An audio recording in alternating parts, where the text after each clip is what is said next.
नमस्कार, स्वागत है आपका। आप देख रहे हैं इंडिया टीवी। आपके साथ मैं हूं प्राची पाराशर। वक्त है प्रहार का और प्रहार में सबसे पहले आज बात करेंगे पश्चिम बंगाल की, जहां बीजेपी की सरकार बने 11 दिन हुए हैं, लेकिन अवैध कब्जे से लेकर अतिक्रमण पर जोरदार प्रहार हो रहा है। शुभेंदु अधिकारी फुल एक्शन मोड में हैं और हर वो फैसला पलट रहे हैं जो ममता बनर्जी ने लिया था और बीजेपी के एजेंडे के खिलाफ है। ममता बनर्जी की सरकार जाने के बाद उनके भतीजे अभिषेक बैनर्जी की मुश्किलें भी बढ़ गई हैं। उनकी 24 प्रॉपर्टी पर बुलडोजर चलने का खतरा मंडराने लगा है। पश्चिम बंगाल के आसनसोल में टीएमसी यूथ कांग्रेस के दफ्तर को बुलडोजर से ध्वस्त कर दिया गया है। बंगाल में अब यूपी मॉडल को अपनाया जा रहा है। आसनसोल में पुलिस चौकी पर हमला करने वाले उपद्रवियों से अब नुकसान की भरपाई होगी। बंगाल में सरकारी दफ्तरों से लेकर सड़कों तक बदलाव की तस्वीर अब नजर आ रही है। 11 दिन में ही सरकार ने बड़े बड़े फैसले ले लिए हैं। आपको बंगाल की खबर दिखाएंगे, लेकिन उससे पहले मेलोनी और नरेंद्र मोदी की तस्वीर आपको दिखाते हैं। मोदी ने आज मेलोनी को मेलोडी टॉफी गिफ्ट की है।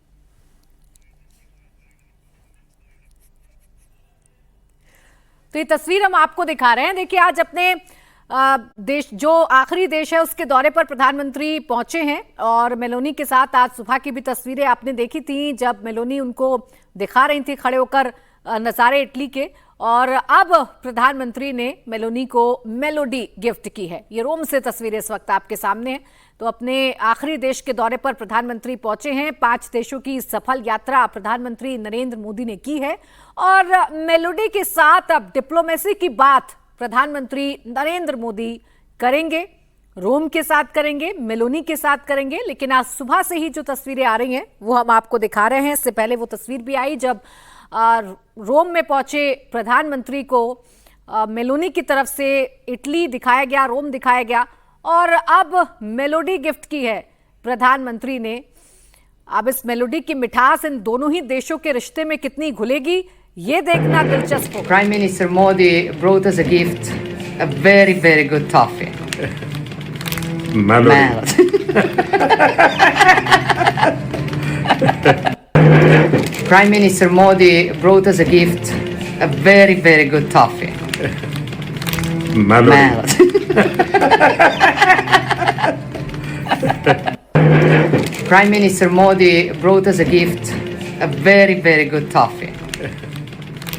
Melody.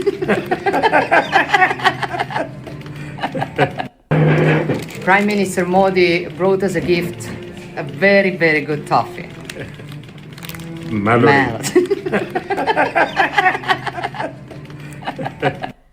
तो अब देखिए, प्रधानमंत्री जॉर्जिया मेलोनी ये बता रही हैं कि इंडिया के प्राइम मिनिस्टर उनके लिए एक स्पेशल गिफ्ट लेकर आए हैं। मेलोडी उनको गिफ्ट की है, ये मेलोनी की तरफ से बताया जा रहा है। तो अपने 5 देशों के दौरे के आखिरी चरण में इटली पहुंच गए हैं प्रधानमंत्री नरेंद्र मोदी और आज सिर्फ मेलोडी गिफ्ट नहीं की है, इससे पहले भी रोम की सड़कों पर 7 कार में राइड की है दोनों ही नेताओं ने और करीब 2000 साल पुराने ऐतिहासिक कोलेजियम का भी दौरा किया गया है। वो तस्वीर भी हम आपको दिखा रहे हैं। इससे पहले दोनों नेताओं ने साथ में डिनर भी किया और कई अहम मुद्दों पर और औपचारिक बातचीत भी की है। मेलोनी ने मोदी के साथ सेल्फी भी शेयर करते हुए लिखा, वेलकम माई फ्रेंड। दोनों नेताओं की तस्वीर सोशल मीडिया पर तेजी के साथ वायरल हो रही है। Prime Minister Modi brought us a gift, a very, very good toffee. Melody. Prime Minister Modi brought us a gift, a very, very good toffee. Melody. Prime Minister Modi brought us a gift. और बात अब बंगाल की करेंगे। बंगाल में सरकार बदलने के बाद टीएमसी नेताओं की परेशानी हर दिन बढ़ती जा रही है। शुभेंदु सरकार में उनके चिट्ठे खोले जा रहे हैं। इसी कड़ी में शुभेंदु सरकार ने अवैध अतिक्रमण के खिलाफ मुहिम छेड़ रखी है। अब टीएमसी के नंबर 2 और ममता के भतीजे अभिषेक बैनर्जी पर शिकंजा कसा जा रहा है। कोलकाता नगर निगम ने अभिषेक के 17 मकानों को नोटिस जारी किया है। इसमें अभिषेक बैनर्जी से अपने घर में हुए निर्माण कार्य के बिल्डिंग प्लान और उसमें बदलाव के बारे में दस्तावेज देने को कहा गया है। अभिषेक बैनर्जी को 7 दिन में जवाब देने के लिए कहा गया है। अगर अभिषेक ने संतोषजनक जवाब नहीं दिया तो उनके मकान पर बुलडोजर एक्शन हो सकता है। अभिषेक के जिन मकानों को नोटिस दिया गया है उनमें हरीश मुखर्जी मार्ग स्थित शांति निकेतन और कालीघाट मार्ग वाला मकान भी शामिल है। इन दोनों प्रॉपर्टीज पर कोलकाता नगर निगम ने नोटिस चिपकाए हैं। इनमें से शांति निकेतन का बंगला अभिषेक बैनर्जी के नाम पर है, जबकि कालीघाट में बना मकान उनकी मां के नाम पर है। शुभेंदु अधिकारी सार्वजनिक तौर पर कह चुके हैं कि अभिषेक बैनर्जी की 24 प्रॉपर्टी हैं जो जांच के घेरे में हैं और उन पर कार्रवाई की जा सकती है। और अब नोटिस मिलना शुरू हो गया है। अभिषेक बैनर्जी को 7 दिन का वक्त दिया गया है, जिसमें अभिषेक बैनर्जी को अपना पक्ष रखना होगा। सांसद अभिषेक बैनर्जी को अभी 17 अवैध निर्माण को लेकर नोटिस भेजा गया है, लेकिन जांच के दायरे में उनकी 24 प्रॉपर्टीज हैं।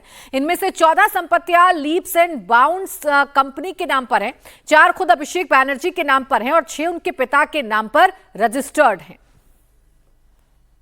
चुनावी नतीजों के बाद कोलकाता में टीएमसी के सांसद अभिषेक बैनर्जी और तृणमूल के महासचिव अभिषेक बैनर्जी की 17 प्रॉपर्टीज को कोलकाता म्युनिसिपल कॉर्पोरेशन की तरफ से नोटिस जारी किया गया है। इस वक्त हम अभिषेक बैनर्जी के घर शांति निकेतन 188A पर मौजूद हैं और कोलकाता म्युनिसिपल कॉर्पोरेशन ने यह नोटिस जारी किया है। इस नोटिस में कहा गया है कि लीप्स एंड बाउंड्स कंपनी, जिसको अभिषेक बैनर्जी ओन करते हैं, जिनके नाम पर यह घर है, वो अपना बिल्डिंग प्लान और ऑल्टरेशन के बारे में दस्तावेज सौंपे। गलत निर्माण हुआ है, इसका आरोप लगाते हुए नोटिस जारी किया गया है और कहा गया है कि 7 दिनों के अंदर अवैध निर्माण को हटाएं या फिर बुलडोजर चलाकर उस निर्माण को हटाया जाएगा, जिसकी जिम्मेदारी मालिक की होगी।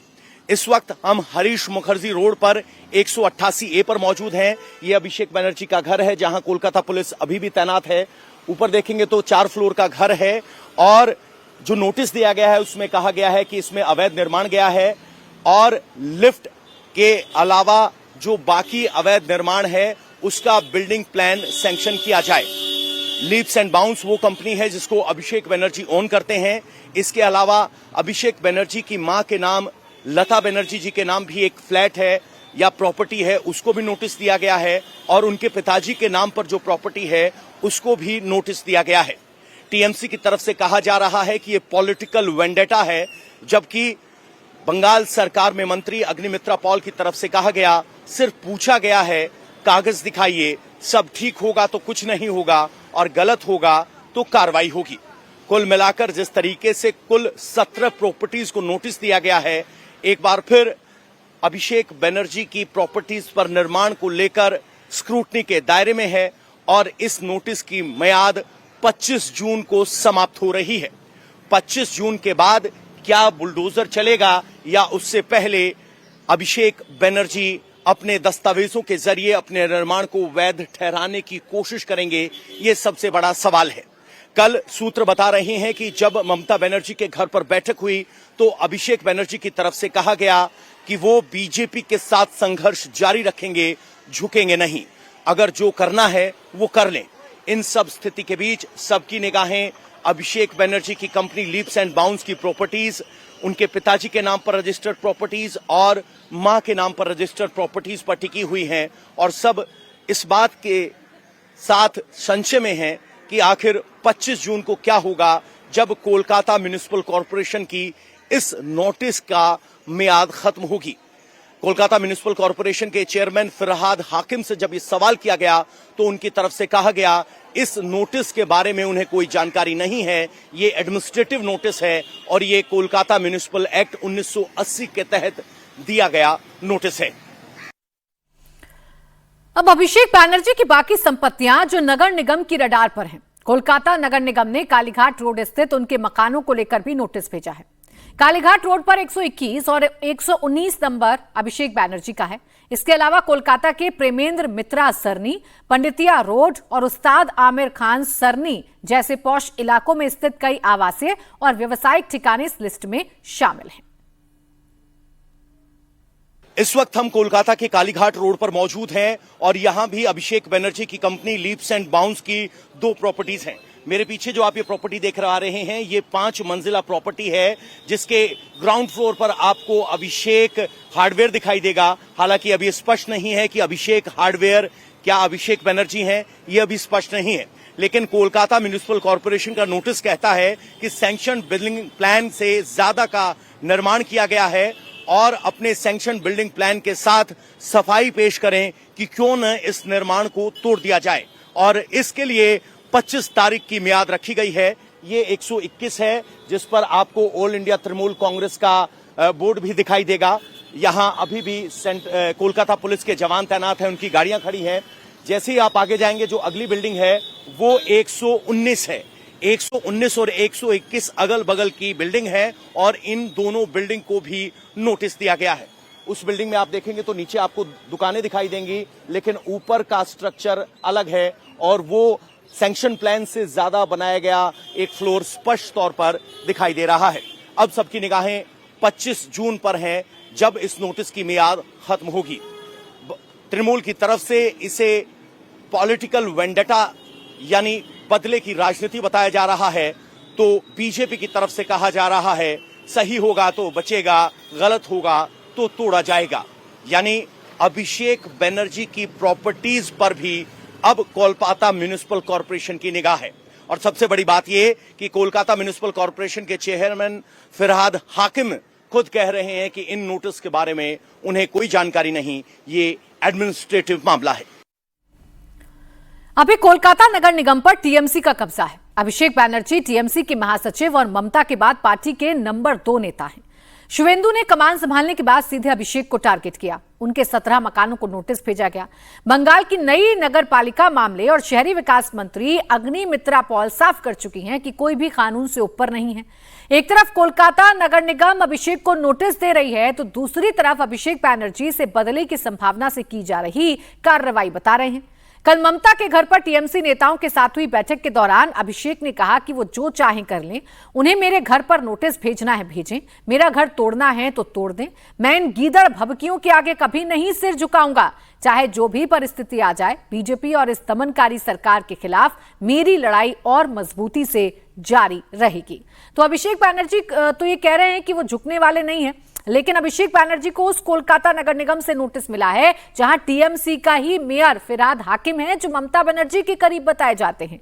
हालांकि अपने नेता को भेजे गए नोटिस के बारे में मेयर फिरहाद हाकिम का कहना है कि उन्हें इसके बारे में कोई जानकारी है ही नहीं। तो दादा आपके रहते दादा किस प्रकार से नोटिस हो रहा है? अरे चल रहा है दादा, तो हम हर नोटिस हमको क्या बोल के करेगा? आपके ही पार्टी के राष्ट्रीय महासचिव को कहा जा रहा है कि वो अवैध घर में रहते हैं। आपके ही पार्टी के राष्ट्रीय महासचिव कहा जा रहा है कि वो अवैध घर में रहते हैं, और कोलकाता के मेयर बोल रहे हैं मुझे पता नहीं है। बंगाल के आसनसोल में पुलिस पर हमला करने के मामले में भी एक्शन तेज हो गया है। दंगाइयों से पाई वसूलने की तैयारी चल रही है। 15 मई को जहांगीरी मोहल्ला पुलिस चौकी में हमला कर उपद्रवियों ने तोड़फोड़ और पत्थरबाजी की थी। अब इस मामले में पुलिस ने 31 आरोपियों को गिरफ्तार किया है। साथ ही बाकी लोगों की पहचान के लिए सीसीटीवी फुटेज निकाले जा रहे हैं। यहाँ आरोपियों से नुकसान की भरपाई की जाएगी, जिसको लेकर पुलिस ने जगह जगह नोटिस चस्पा किया है और लोगों से उपद्रवियों की पहचान बताने के लिए कहा गया है। आसनसोल दुर्गापुर पुलिस कमिश्नरेट की ओर से सोमवार को इलाके में माइकिंग कर लोगों को जानकारी दी गई कि राज्य सरकार के आदेश के अनुसार पुलिस चौकी में तोड़फोड़ करने वालों से मुआवजा वसूला जाएगा।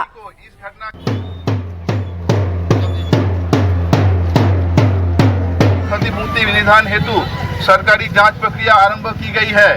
क्षेत्र के सभी निवासियों को सूचित किया जाता है कि इस मामले को गंभीरता से ले और अवश्य सहयोग करें।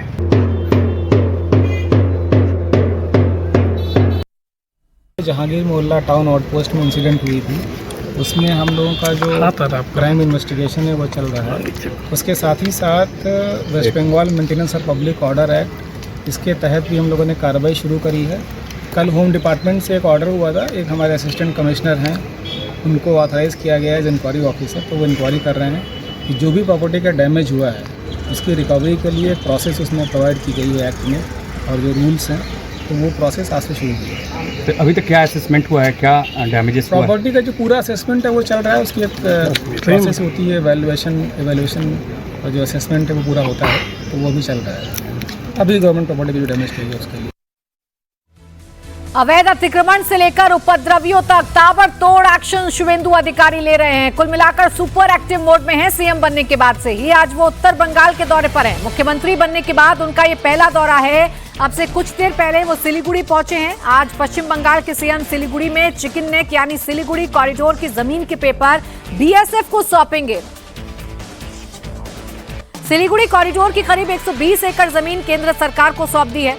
इस जमीन की डिमांड केंद्र सरकार पिछले काफी समय से कर रही थी, लेकिन ममता बनर्जी कभी इसे संज्ञेय मसला बताकर टाल रही थी तो कभी इस पर सियासत कर रही थी। लेकिन अब शुवेंदु अधिकारी ने क्लियर फैसला लेते हुए ये जमीन केंद्र सरकार को सौंप दी है। केंद्र सरकार इस जमीन पर हाईवे और रेलवे नेटवर्क को मजबूत करेगी, जिससे नॉर्थ ईस्ट के राज्यों की बाकी भारत के साथ कनेक्टिविटी बेहतर होगी। साथ ही आर्मी की मूवमेंट को भी आसान किया जा सकेगा।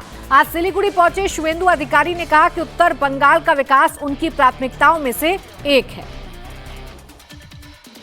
उत्तर बंगाल में हर स्कीम को इम्प्लीमेंट करने का काम भारतीय जनता पार्टी का सरकार करेगा और एक एम्स, एक आईआईएम, एक आईआईटी, एक कैंसर हॉस्पिटल उत्तर बंगो को बनाने के लिए जो संकल्प पत्र में है उसका लैंड और 4 जिले में होगा, 1 जिले में नहीं है। वो भी हम लोग करेगा। अभी हम लोग का काम है एमपी एमएलए के साथ एडमिनिस्ट्रेशन का लिहाजो कर देना, सब सेंट्रल गवर्नमेंट का स्कीम चालू करना। और अब बात महाराष्ट्र की करेंगे, जहां अवैध निर्माण के खिलाफ बुलडोजर अभियान चल रहा है। लगातार दूसरे दिन मुंबई की बांद्रा इलाके में पीले पंजे की मदद से अतिक्रमण को हटाने का काम चल रहा है। कल प्रशासन ने बुलडोजर की मदद से सैकड़ों झुग्गियों को ध्वस्त कर सरकारी जमीन को खाली कराया था। गरीब नगर इलाके में सभी लोग सरकारी जमीन पर कब्जा कर 40 साल से रह रहे थे। बुलडोजर एक्शन के दौरान कल कुछ लोगों ने विरोध भी किया था, लेकिन बाद में पुलिस ने उन्हें समझाकर वापस भेज दिया। कोर्ट ने कुछ दिन पहले ही अवैध कब्जे हटाने का आदेश दिया। इसके बाद रेलवे की टीम ने इलाके का सर्वे किया, लोगों को नोटिस दिया और अतिक्रमण हटाने की कार्रवाई शुरू हो गई।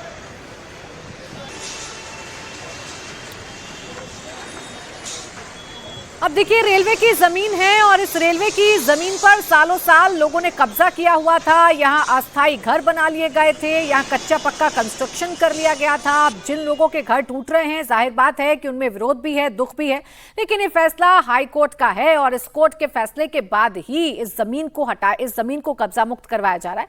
समीर भी से मेरे सहयोगी इस वक्त हमारे साथ जुड़ गए हैं। समीर, कहां तक पहुंची है बुलडोजर की कार्रवाई? अभी कितने दिन और लगेंगे पूरी जमीन को खाली करवाने?